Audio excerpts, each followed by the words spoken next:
Cuando se asoma septiembre, inmediatamente pensamos en fondas, comida y chicha. Quienes sufren con las molestas alergias recuerdan por estos días que vive una desagradable etapa. A pesar de que en la mayoría de los casos no se altera el ritmo de vida de quien sufre este trastorno, hay personas que sí se ven imposibilitadas de seguir con su vida de forma normal por los molestos síntomas que estas conllevan. Especies como el plátano oriental, el álamo y el alerce incrementan las alergias a causa del proceso de polinización que se vive en primavera.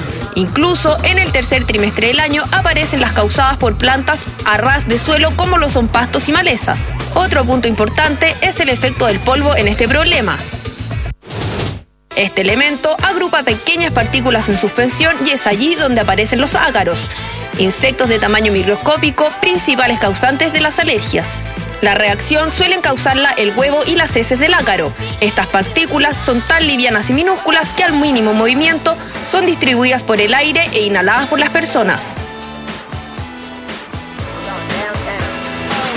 Bueno, las alergias son una respuesta exagerada al sistema inmune frente a sustancias inocuas. En este caso, las alergias de primavera fundamentalmente se ocurren cuando el paciente se expone a los pólenes de los árboles, de los pastos, de las malezas. Las alergias de las cuales estamos hablando ahora son las alergias de primavera, que son la rinoconjuntivitis alérgica y el asma bronquial. En general pueden afectar a toda la población, a cualquier edad, pero fundamentalmente a niños, adolescentes y adultos mayores. La diferencia entre una alergia y un resfrío común es que la reacción alérgica lo que va a tener el paciente es picazón de la nariz, picazón de los ojos, picazón del paladar, muchos estornudos, rinorrea, que es la mucosidad como agua, y se va a sentir, aparte de la picazón, se va a sentir bien, no va a tener fiebre. En cambio, en un resfrío puede tener congestión, pero va a tener malestar general y va a tener fiebre frecuentemente. Para quienes año a año deben enfrentar este terrible mal, entregaremos algunas recomendaciones clásicas que pueden servir de gran utilidad. En primer lugar, los pacientes que son alérgicos se les recomienda consultar a su médico antes de que empiece la estación polínica, es decir, a mediados de agosto, y también algunas medidas en la casa que son, por ejemplo, mantener las ventanas cerradas, ventilar la casa en la mañana temprano, después cerrarla. Si van en el auto, con las ventanas cerradas. Si van a hacer deporte al aire libre, llegar inmediatamente a ducharse para sacar los restos de pólenes que pueden quedar en la ropa o en el pelo. Sobre todo los niños que juegan en el pasto, una vez que jueguen, bañarlos inmediatamente. Y si van a correr, andar con anteojos también para proteger la conjuntiva. Además, le recomendamos en esta época mantener ventanas cerradas, evitar salidas al aire libre y, por supuesto, alejarse de los agentes irritantes, lo que le ayudará a mantenerse mejor. Bueno, en general las alergias son una enfermedad crónica, pero tenemos formas de manejarla con los medicamentos antihistamínicos, corticoides, tópicos, y también existe un tratamiento más definitivo que es con vacunas para la alergia, que es la inmunoterapia. Por ejemplo, si yo soy alérgica a los pastos y me vacuno con extractos de pasto, al final del tratamiento la idea es que yo me haga tolerante y me pueda exponer al pasto sin tener ningún síntoma. La verdad es que ese es el único tratamiento definitivo que hay para la alergia.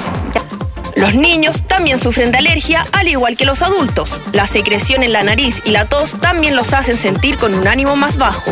En general son niños que andan siempre con mucha mucosidad, que es como una rinorrea como agua, o que pueden manifestarse con tos, o se rascan los ojitos, o la nariz, los oídos también. O niños que parecen que estuvieran permanentemente resfriados. Eso es una de las cosas que los papás habitualmente consultan por resfríos frecuentes, y la verdad es que no es un resfrío, sino que es una alergia. Ya lo sabes, si la palabra primavera hace que literalmente te salgan ronchas, no te deprimas. Solo sigue alguno de los consejos entregados, los que podrán ayudarte a mantener un mejor estado de ánimo. Y recuerda que antes de lo que piensas, llegará el verano y las alergias no serán más que un recuerdo 18ero.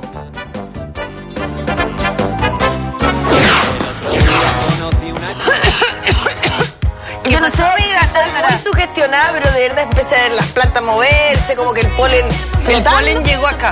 Y los ácaros llegaron ya. Oye, llegó la primera dama. Oye, tenemos a la voz oficial de la primera dama, por favor. Cecilia Morel. Nosotros, Cecilia Morel. Aquí está, bienvenida. Otorrinolaringóloga, ¿cierto? Así es. ¿Cómo estás? Bienvenida a Mujeres Primero. Muchas gracias. Oye, mira mi amiga cómo está. Sí. Mírame. ¿Qué es lo que pasa? ¿Qué es que de repente uno está en plena tarde maravillosa de primavera sintiendo ese olor increíble de las flores y asado también, olor asado a lo lejos. Y empanada. Y uno de repente empieza ¿Cuánto hay de alergia por época? ¿Cuánto hay de contaminación? ¿Y cuánto hay de que yo estoy mal? Ya. No, es bien importante la mezcla de la contaminación y la alergia estando en una ciudad contaminada como Santiago. Ya. Pese a que naturalmente en época estival, fines de julio, ya empiezan las pequeñas florecitas, comienza la polinización de Santiago, de la ciudad en que estemos en realidad. Y el polen tiene la particularidad de irritar la mucosa nasal. Pero eso si uno está cerca de las flores. No, basta una pequeña brisa y es decir, tenemos una polinización total. No tienes que estar olorosando una flor para eso. Ya, okay. Cuando hay más viento es mucho más el problema y no solo los pólenes. Si tienes un poco de brisa, levantas un poco de polvo y hay una mezcla entre polvos y pólenes. ¿Y qué es lo que ocurre? ¿Qué es lo que le ocurre a uno? ¿Qué es lo que les ocurre a ustedes que de repente carraspean o tosen? Se irrita la mucosa respiratoria. Acá. Se irrita. Y la mucosa respiratoria, piensa en una cosa, tapiza toda la fosa nasal, la parte de atrás de la nariz, la faringe, la garganta, los bronquios, la tráquea, es decir, todo eso es mucosa respiratoria y todo es susceptible de ser inflamado. Cecilia, ¿cómo comienza este cuadro? Porque a muchas nos ha pasado, y lo hablamos con Nanto también, que por ejemplo uno empieza con estornudo.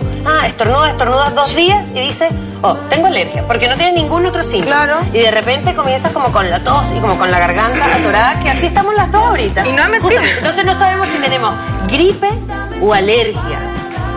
O todas las anteriores. Hagamos, Todas las anteriores, claro. ¿no? Hagamos una cosa también. Hay una diferencia y algo igual y algo diferente. ¿En qué aspecto? Si uno mira a un paciente que está resfriado o agripado con un paciente que está alérgico, se ve igual. Sí, porque uno está como así. Porque en el fondo los dos tienen inflamada la mucosa respiratoria. Y el ojo brilloso y la nariz tomada. Los síntomas de la ¿Cuál es la mucosa respiratoria diferencia? inflamada son tos y resequedad en la garganta, Congestión y nasal, inflamación ocular. Ya. ¿Cuál es la diferencia entre los dos? La causa. En una la inflamación está causada por un alergeno, digamos un hongo, un polen, un pasto. Ácaros. Y en el otro está provocado por un agente, que puede ser un virus, puede ser una bacteria. Pero, ¿cuál es la diferencia entre los dos? En uno solo hay inflamación y en el otro hay signos de malestar general, de repente un poquito de dolor de hueso, muscular, dolor de cabeza. Es decir, pero eso se va desarrollando con los días. No, en general, si es un virus, Comienza con esa. comienza. Así que si tú me dices, llevo 2, 3 días, ¿será alergia a la gripe? Te contesto antes de mirarte que eso debe ser alergia. Eso mismo traspasándolo a los niños, porque los niños uno de repente los ve jugando igual, con fiebre, malestares, y uno de repente dice, uno dice que tiene alergia para que no te lo... Para que la mamá de los otros niños no quiera Claro, jugar, no te lo ¿cómo se llama? Claro, no le hagan bullying, no lo dejen como apartado, porque uno también, los niños en general están